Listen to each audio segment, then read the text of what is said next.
There is a building in Manhattan that has killed people without ever collapsing. A building that created winds strong enough to throw pedestrians into traffic. A building where workers fell to their deaths during construction and where desperate souls leaped from its windows decades later. A building whose very walls are now crumbling onto the sidewalks below. The Flatiron Building is one of the most photographed structures on Earth. It appears on postcards, in films, in paintings. Children recognize its triangular silhouette before they learn to read. Tourists travel thousands of miles to stand beneath it. But beneath the beauty lies a history, stained with blood, tragedy, and danger that continues to this day. This is the story they don't print on the postcards. Built on blood. The year was 1901. New York City was racing upward. Steel-framed skyscrapers were rising across Manhattan, each one taller than the last. The competition was fierce. Developers pushed contractors pushed workers. Safety was an afterthought if it was a thought at all. The George A. Fuller Company began construction on the triangular lot at 23rd Street and 5th Avenue in the summer of 1901. The project was ambitious. 22 floors would rise from a foundation barely wide enough to hold a modest house at its narrow northern point. The timeline was aggressive. The Fuller Company wanted their New York headquarters completed within 18 months. Construction in 1901 was brutal work. There were no hard hats. There were no safety harnesses. There were no nets to catch falling workers. Men walked on narrow steel beams hundreds of feet above the street with nothing between them and death but their own balance. The Flatiron Building rose at a rate of roughly 1 floor per week. That speed came at a cost. Historical records from the period are incomplete. Newspapers of the era did not always report construction accidents unless the circumstances were particularly dramatic. Worker deaths were common enough that many went unrecorded. Families received small payments. Bodies were buried. Construction continued the next morning. What we know is this: multiple workers died during the construction of the Flatiron Building. The exact number remains uncertain. Some historians estimate between 3 and 6 fatalities. Others suggest the number could be higher, obscured by poor record-keeping and the Fuller Company's desire to avoid negative publicity. One account describes a riveter who lost his footing on the building's narrow northern edge. The steel beam he stood on was barely 18 inches wide. There was no railing. There was no rope. One misstep and he fell 20 floors to the pavement below. His body landed on Broadway in full view of pedestrians. Police covered the remains with canvas. Work resumed within hours. Another account mentions a worker struck by a falling beam that had been improperly secured. The beam crushed him against the steel skeleton of the building. He died before help could reach him. His name does not appear in any official record. The irony is painful. The Fuller Company was considered one of the most professional construction firms in America. Their methods were advanced for the time. Their engineers were skilled. Their reputation was built on delivering complex projects efficiently. But efficiency in 1901 meant speed, and speed meant risk, and risk meant death. Daniel Burnham, the architect, never spoke publicly about construction casualties. His letters from the period focus on design details, material choices, and scheduling concerns. The human cost does not appear in his correspondence. Perhaps he did not know the full extent. Perhaps he chose not to know.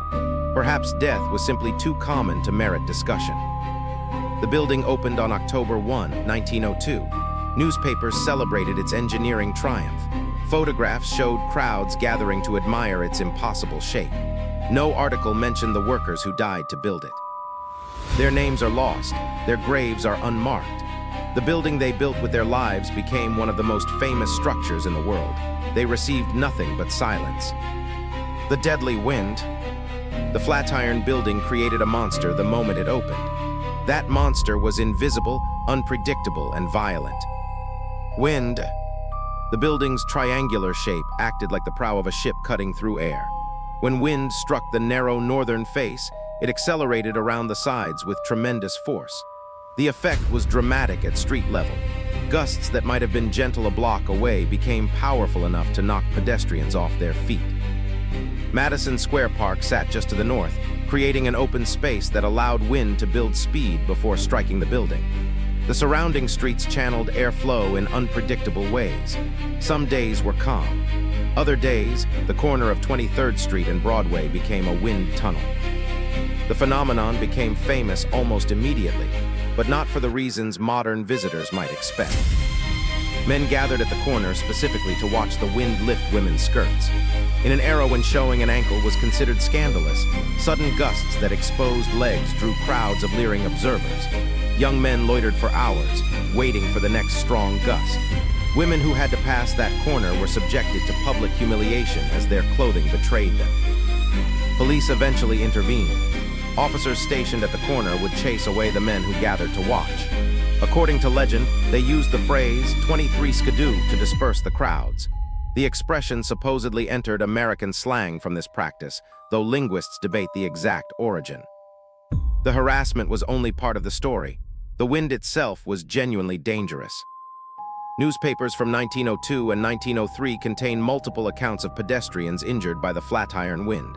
A woman was knocked into the path of a horse-drawn carriage. She survived, but suffered broken bones. A man lost his hat and stepped into the street to retrieve it, directly into the path of an oncoming vehicle. He was struck and killed. The most famous early fatality occurred in 1903. A young messenger boy named Edward Draving was crossing 23rd Street when a sudden gust caught him. He stumbled into the street. A passing automobile, still a novelty in New York at the time, struck him. He died from his injuries. He was 14 years old. The coroner's report listed the cause of death as injuries from an automobile accident, but witnesses described the wind gust that pushed him into the street. The Flatiron Building had claimed a victim without touching him. Other incidents followed over the years. Pedestrians were blown into lampposts, into storefronts, into each other. Umbrellas were torn from hands and became projectiles. Hats vanished down the street faster than their owners could chase them. The corner developed a reputation as one of the most dangerous pedestrian locations in Manhattan. Building management tried various solutions over the decades. Awnings were installed, then removed when the wind destroyed them. Barriers were placed on the sidewalk, then relocated when they proved ineffective. Nothing worked. The wind was a product of physics, not poor planning. The building's shape made it inevitable. By the mid-20th century, traffic had replaced horses with automobiles. The streets around the Flatiron became busier and faster. The wind danger increased proportionally. A pedestrian pushed into a street of horse-drawn carriages in 1903 had better survival odds than a pedestrian pushed into automobile traffic in 1953. Modern wind studies have confirmed what pedestrians knew from experience. The Flatiron Building creates localized wind acceleration of up to 50% compared to surrounding areas. On days when Manhattan experiences moderate winds, the corner of 23rd and Broadway experiences near-gale conditions. The building still kills indirectly. As recently as 2017, an elderly pedestrian was knocked down by a wind gust at the corner. She struck her head on the pavement and suffered a brain hemorrhage. She died in the hospital 3 days later. No charges were filed. The building was not mentioned in police reports. How do you prosecute a building for murder? The suicide magnet. Tall buildings attract the desperate. The Flatiron Building is no exception. In the decades following its construction, the building became a destination for people seeking to end their lives. The reasons are partly practical, partly symbolic. The building was tall enough to ensure death upon impact. The building was famous enough to guarantee attention. A suicide from the Flatiron made the newspapers in a way that a suicide from an anonymous office building did not. Records from the early 20th century are incomplete. Suicides were often not reported by newspapers, either because of social stigma or because editors believed reporting might encourage imitation. Police records from the period have been lost or destroyed. The full count of suicides from the Flatiron Building will never be known. What is documented is disturbing. In 1908, a man named John Hartley jumped from the 20th floor. Hartley was a banker who had lost his fortune in a market crash. He left a note blaming his creditors. His body landed on Fifth Avenue during the busy lunch hour. Dozens of witnesses saw the impact. Several required medical treatment for shock. In 1915, a young woman named Margaret Connolly fell from the 15th floor. The coroner ruled her death a suicide, though her family disputed the finding. She was 23 years old, engaged to be married with no apparent reason for despair. Some newspapers suggested she had been pushed.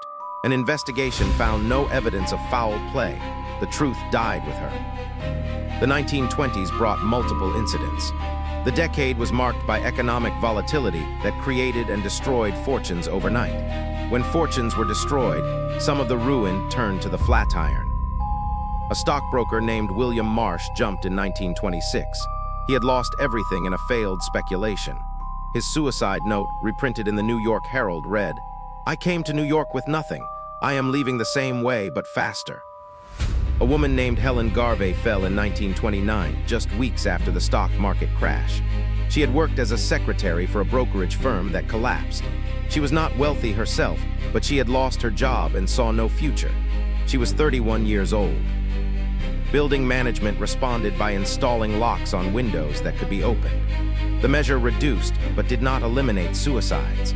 Determined individuals found other ways to reach the roof or to access unsecured windows. By mid-century, the Flatiron had developed a reputation as a suicide building. The phrase appeared in police reports and newspaper articles. Officers assigned to the area knew to watch for people lingering near the building's entrances with no apparent purpose. Several interventions saved lives. Others came too late. Modern security measures have made building suicides more difficult across New York. Rooftop access is restricted. Windows in most buildings do not open wide enough for a person to pass through. But the Flatiron's age works against these protections. Original windows, never fully replaced, can still be opened in some areas. Rooftop access, while officially restricted, remains possible for those determined enough to find a way. The building's current emptiness has created new concerns. With no tenants to observe unusual behavior, no security guards patrolling every floor, the building is more accessible to trespassers than at any time since its construction. In 2021, police responded to a report of a person seen on the roof of the abandoned building. Officers reached the roof to find a young man sitting on the ledge. He had entered through an unsecured entrance on a lower floor and climbed the stairs. A negotiator talked him down after several hours. He was taken to a psychiatric hospital for evaluation. That intervention succeeded. Others may not. The building stands empty, waiting, its dark corners accessible to anyone desperate enough to seek them out. FIRES and near disasters. The Flatiron Building was designed with fire resistance in mind. Steel construction and terracotta cladding provided protection that wooden buildings lacked, but fire resistance is not immunity.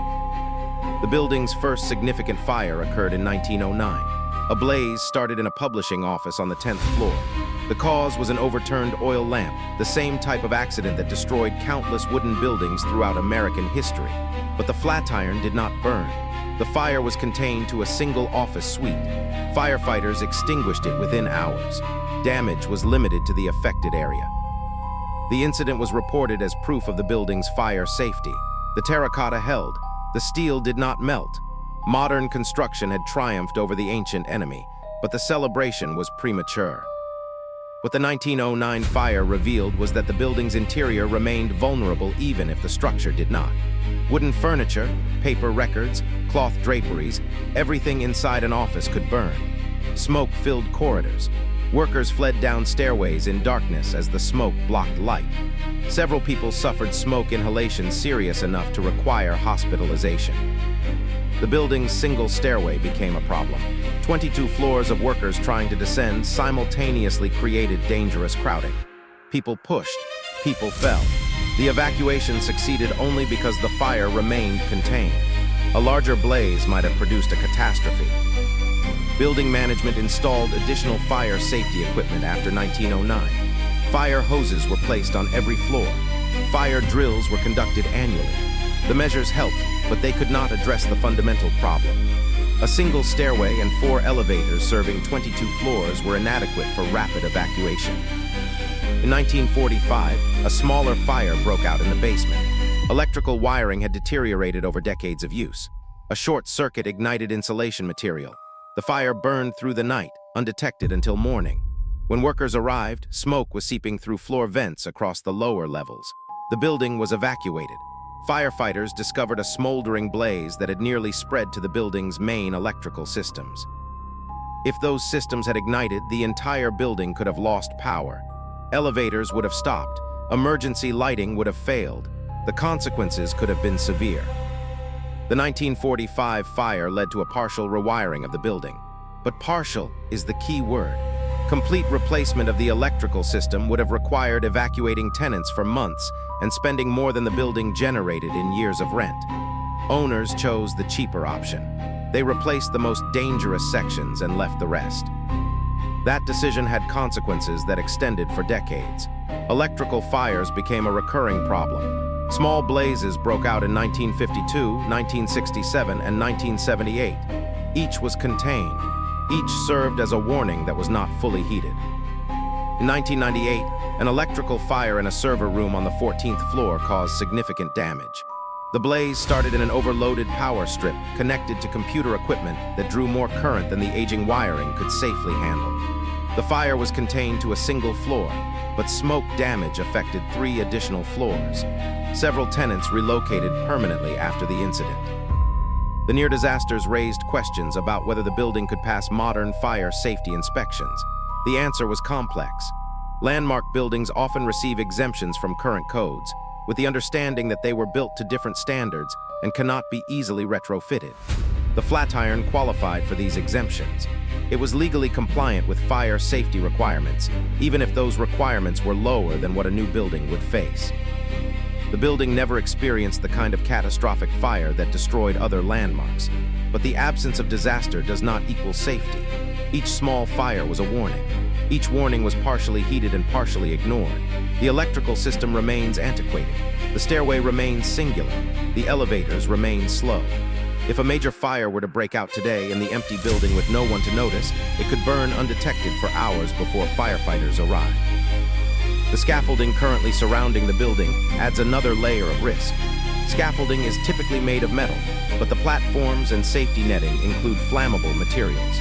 A fire starting on the scaffolding could spread to the terracotta facade before anyone noticed.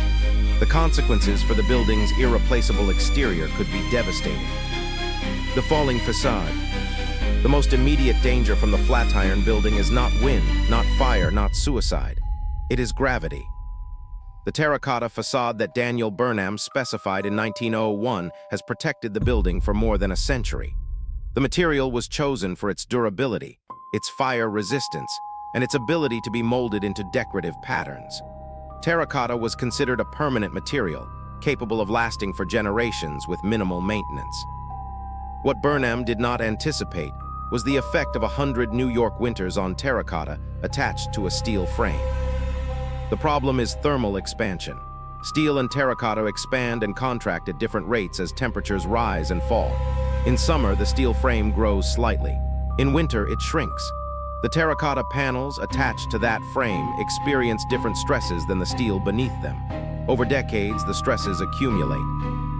Cracks appeared in the terracotta as early as the 1930s. Initially, they were hairline fractures, barely visible to the naked eye.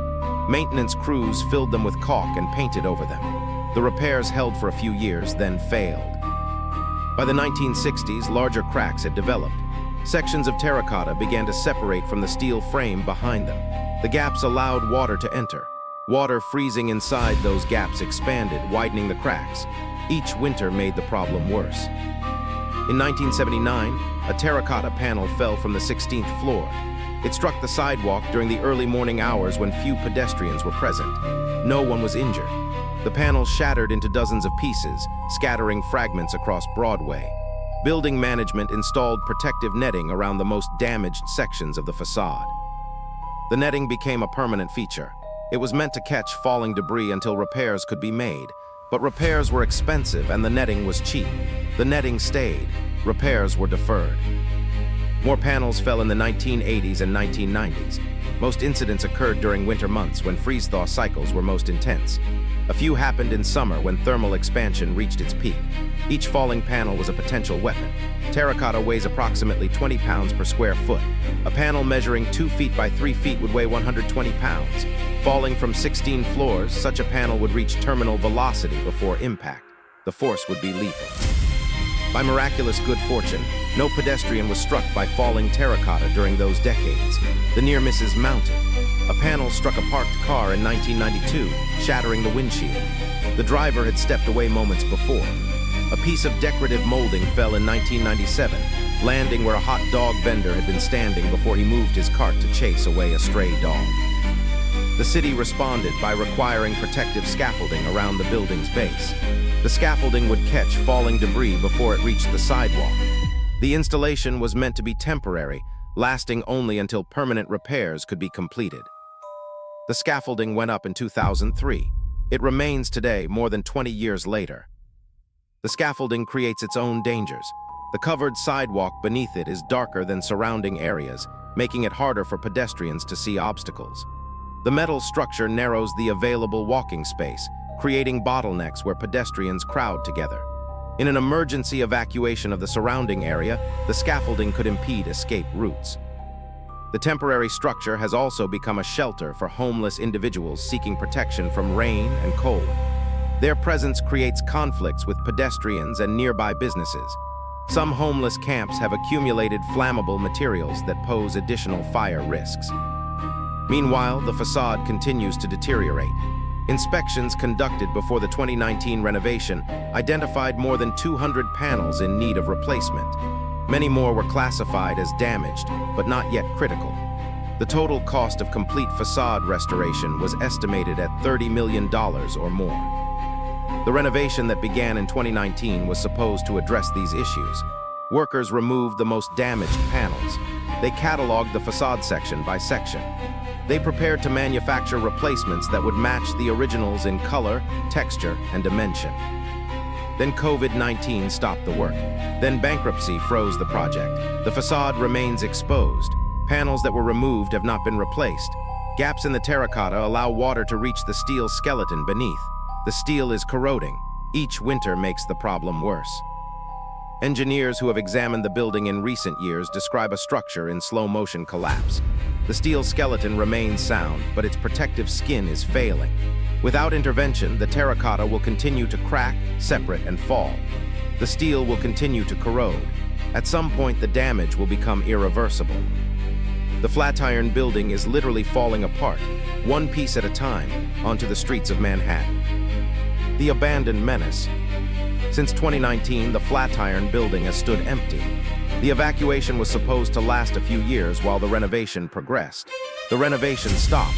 The emptiness continues. An abandoned building in central Manhattan creates dangers that occupied buildings do not. The first concern is security. With no tenants, no regular workers, no daily activity, the building becomes accessible to trespassers. Homeless individuals seek shelter in the abandoned spaces. Urban explorers seek adventure. Vandals seek targets. Each unauthorized entry creates risks. The building systems have been partially deactivated. Heating has been reduced to minimum levels to prevent pipe freezing, but some areas receive no heat at all. Water has been shut off to most floors. Electricity remains active in limited areas for security systems and emergency lighting, but most of the building is dark. These conditions create hazards for anyone who enters. Staircases are unlit. Floors may be unstable where water damage has occurred. Debris from partially completed demolition work creates tripping hazards. If someone were injured inside the building, they might not be found for hours or days. Fire risk increases in abandoned buildings. Without regular occupants to notice smoke or unusual smells, a fire can grow undetected. The Flatiron's antiquated electrical system remains partially active. A short circuit could start a blaze that would burn through multiple floors before anyone noticed. The scaffolding surrounding the building would complicate firefighting efforts, blocking access points and providing fuel if it ignited. Water damage is accumulating. With no one monitoring the interior, leaks from aging pipes go unrepaired. Water seeps through the building's envelope wherever the facade has gaps. Moisture promotes mold growth, weakens wooden elements, and accelerates corrosion of exposed steel. Each season without maintenance causes damage that becomes more expensive to repair. The building's mechanical systems are deteriorating through disuse. Elevators that sit idle develop problems. Pumps that are not run seize up. Ventilation systems collect dust and debris. When renovation eventually resumes, contractors will face additional costs to restore systems that have been damaged by years of abandonment. Structural concerns have emerged. Engineers monitoring the building have noted increased stress on certain elements as the facade deteriorates. The terracotta was never purely decorative. It provided a layer of protection for the steel frame beneath. As the terracotta fails, the steel becomes exposed to weather. Corrosion accelerates. The building's structural integrity slowly degrades. Public safety officials have expressed concerns about the building's condition. The Department of Buildings has issued multiple violations related to facade maintenance, fire safety, and structural monitoring. The violations accumulate, but enforcement is complicated by the building's ownership status. A property controlled by bankruptcy proceedings in a foreign country cannot be easily compelled to act by New York City authorities. The scaffolding that was meant to protect pedestrians has become a hazard itself. Years of exposure to weather have weakened connections. Inspections have revealed loose bolts, corroded joints, and damaged platforms. The scaffolding requires regular maintenance that is not being performed. A failure of the scaffolding structure could send tons of metal crashing onto the sidewalk below. The situation is unprecedented. One of the most famous buildings in America stands abandoned in the center of Manhattan, slowly deteriorating, posing escalating risks to everyone who walks past it. The legal complications prevent action. The financial constraints prevent investment. The preservation rules prevent adaptation. The building waits, empty and dangerous, for a resolution that never arrives. The price of preservation. The Flatiron Building was saved by landmark protection. It may be destroyed by the same protection. The paradox is cruel. In 1966, the building received legal protection specifically to prevent its demolition. The designation recognized its architectural importance, its cultural significance, its irreplaceable value to New York's history. No developer could tear it down, no matter how valuable the land beneath it became. But preservation is not just about preventing demolition. It requires maintenance. It requires investment. It requires use.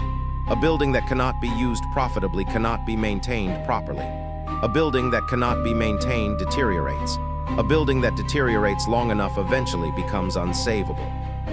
The Flatiron's problems stem from its protection. Landmark status restricts what owners can do with the building. Changes to the facade require approval from the Landmarks Preservation Commission. Changes to the interior, particularly those that would alter the building's historic character, face similar scrutiny. Conversion to residential use, which would generate the revenue needed to fund proper restoration, has been repeatedly rejected. The Commission's reasoning is sound within its own framework. The Flatiron has functioned as an office building since 1902. That continuous use is part of its history. Residential conversion would fundamentally change the building's character. The rules exist to prevent exactly that kind of transformation. But the office market has changed. Companies no longer want narrow corridors lined with small offices. They want open floor plans. They want modern infrastructure. They want reliable air conditioning and high-speed internet and flexible layouts. The Flatiron can provide none of these things without renovations so extensive they would trigger the very restrictions meant to protect the building. The result is a trap. The building cannot be demolished because it is protected. It cannot be converted because conversion would violate protection. It cannot be operated profitably as an office building because its office spaces are obsolete. It cannot be properly maintained without revenue that profitable operation would provide. The facade crumbles, the steel corrodes, the systems fail. The protection that was meant to ensure the building's survival may instead ensure its slow-motion collapse. Other cities have faced similar dilemmas. Some have found solutions through flexible interpretation of preservation rules. Others have lost landmarks despite protection because the economics simply did not work.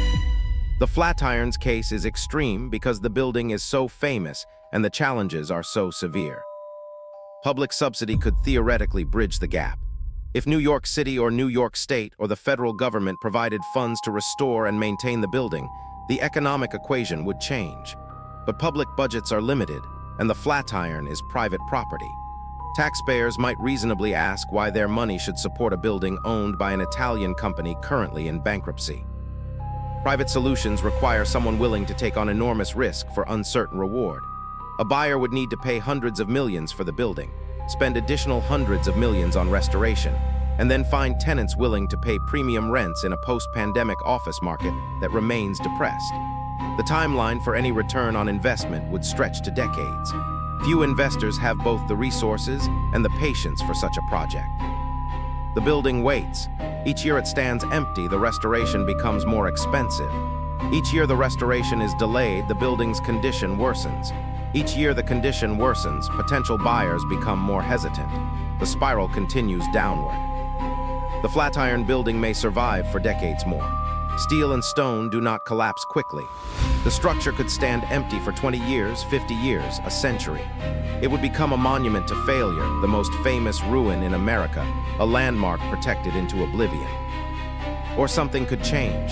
A buyer could emerge with deep enough pockets and long enough vision. The preservation rules could evolve to allow creative solutions. The market could shift in ways that make the building's quirky spaces desirable again. The future is not predetermined.